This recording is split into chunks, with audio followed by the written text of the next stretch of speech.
Hello, everyone. I'm Chelsea with Adapt AI Group again. We have another exciting topic planned here today and another great guest with us. So, COO at Excel Delivery Services, Tim Kokia.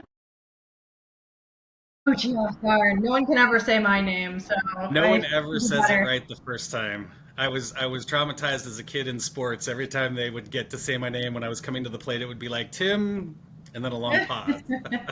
That's me with my first. At least you have an easy first name. That's right. um, Thanks for joining us. We'll love just bringing guests on to hear about your company, and our viewers really like to hear how it relates to their own companies as well. So today we're going to talk about rethinking niche services, where small logistics and supply chain companies can outmaneuver the giants. So before I jump in with questions, I'd love if you could introduce yourself and what Excel Delivery Services does. Yes, my name is Tim Kosha. I'm the COO of Excel Delivery Services. We offer expedited services throughout the state of Arizona, which means we pick up and deliver things like very quickly. Like we come to work every morning, we have practically no idea what's going to come in today. We get orders from customers to go pick things up right away, take it to the airport, ship it out to another location where somebody's waiting for it to pick it up and make the final delivery. And sometimes we're picking up at the airports and making the final delivery here in Arizona as well. In addition to that, we do a lot of freight and a lot of miscellaneous services around that, but that's really been the core of our business since the beginning is TSA certified drivers that can ship stuff on flights. Awesome. Very interesting. Definitely looking forward to hearing your perspective on this topic because it is a unique service that you offer there. So why don't we jump right in? I'll kind of get right to it. How can a small company beat the big players besides just price? Yeah, actually, I mean, I'll be honest, one of the things that we do, we don't fight price. We're a little more expensive than the next guy, and it's for a reason. It's because of the service that we're able to provide. So I always say, like when we have new people coming on to work with us, if you're shipping with FedEx or one of the big guys, you're shipping in their boxes to their rules, to their parameters. When you ship with us, we're allowing the customers to set the rules, and then, of course, we price it accordingly. We are flexible and customizable to what our customers need. And then, really, where we compete with the big guys or even our competition is just in the communication. Because we're a little bit smaller company, a little more close knit, we have all kinds of different parameters for different customers, but our communication and the way we communicate and our internal process for communication is really what sets us apart. Yeah, that's definitely key. I can't tell you how many times I've gone with the big brand and the service is terrible. So that's definitely a big piece of not just acquiring new clients, but retaining those clients. So that makes a lot of sense. Yeah, and with deliveries, everybody knows there's going to be issues from time to time, like it's inevitable. The difference with your customers when you communicate is when a person expects something around 12 o'clock, we've all been there. It's 12:01, 12:05. You start looking at your watch, you start fretting, now you start figuring, do I need to call them? Do I need to do this? So you're wasting all this mental energy on figuring out what's going on. And if I had just called you 10 minutes before and said, hey, it's not going to be there at 12, it's going to be there at 12:30. You're probably going to go, okay. And for the next 30 minutes, you're fine. You're not wasting time. And so it's that sort of mental anguish, I think, that when that mental clock starts ticking when you're late, that just wastes everyone's time. And we solve that by just being upfront, calling ahead, making sure we're keeping you in the loop with every step of the way with the delivery process. Yeah, I love that. What would you say is a great niche market for small logistics companies to target that maybe a lot of the larger companies might be overlooking? Well, I think small companies, you should always start with kind of what you're passionate about. So, like, if healthcare is something you're passionate about, then that's an area you should get into. If shipping stuff with the airlines is something you're into, like one of the niches that our company started with really was doing shipments on commercial airlines. So it requires a little bit of setup up front to get certified to be able to tender items to the commercial airlines. But once you're there, there's a whole set of customers that are doing that constantly throughout the day. But I would always say, pick something first that you're passionate about, and then focus on that, and get really good at one thing that you can always go after. there'll be stuff around it that consolidates with it that you'll want to do, but start with one piece and get really good at it, and that'll get your reputation up there to be able to expand you into other areas. Yeah, that's interesting. Would you say when a company is kind of newer and starting off, focus on what you're good at? That makes sense. In terms of who they should be targeting, though, does it make more sense to go towards a few big clients or maybe more smaller ones? Well, I'd say that's a mixed bag. I mean, one big client's nice because it gives you a foundation and gives you something to work off of, but also as you move and as you grow, like if you lose that one big client because maybe their business changes, then it really can impact your business. So if you're asking me whether I'd rather have 100 $1,000 customers or one $100,000 customer, I'll take 100 small ones all day long.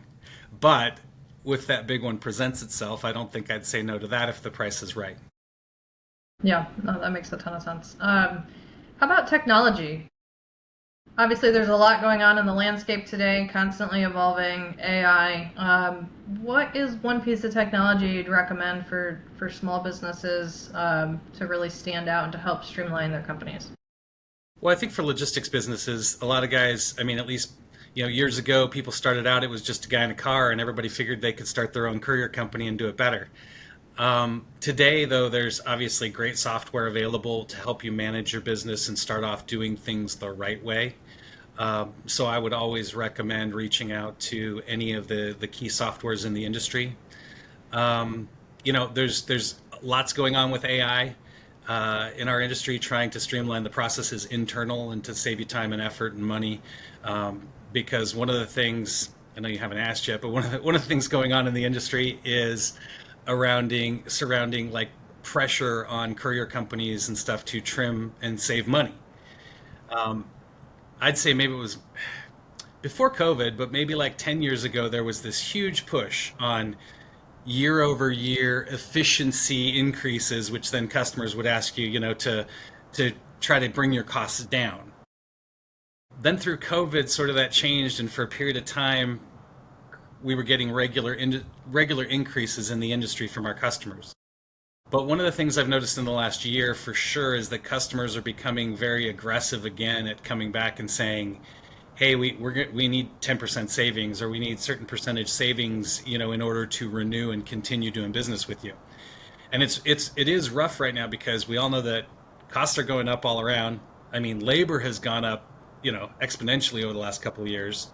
And so really those savings and the ability to get to a point to even keep pricing the same relies on having better and more efficient internal operations. So, we're constantly looking at the way we do things, figuring out little tweaks that we can do to be more efficient. And AI and technology is one of those, and it doesn't have to be like this big dramatic thing, like using technology that just helps your existing groups, like your customer service team, be more efficient.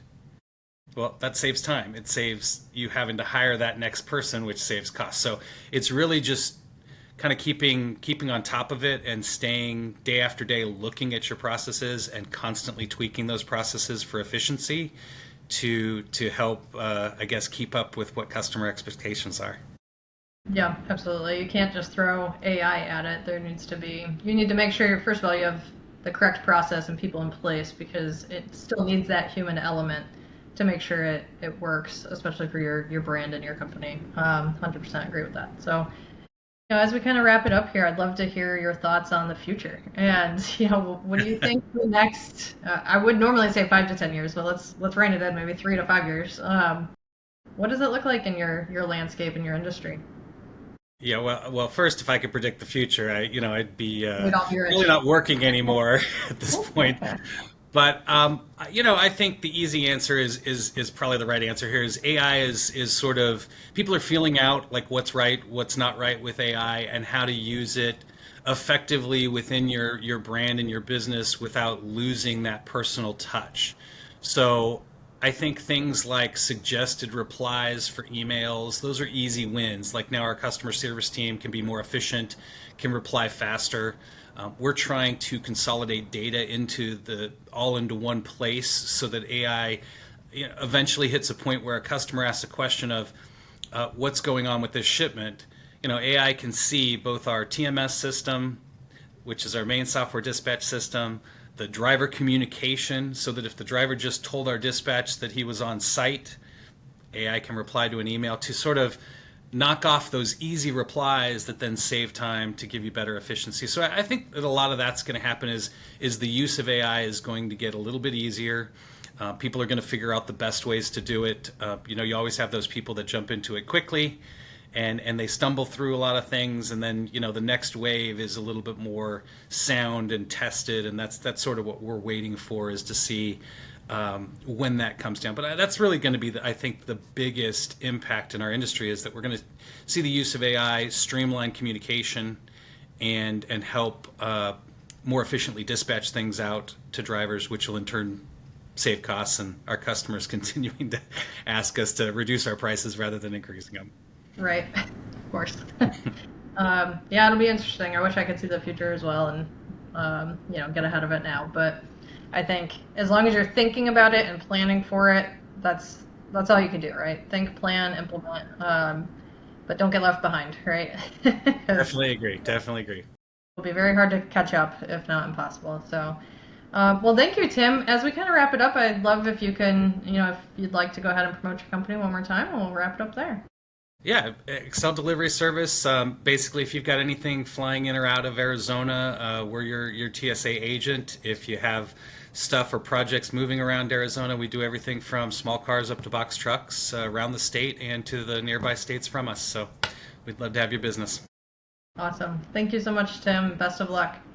Awesome. Thank you very much. Take care.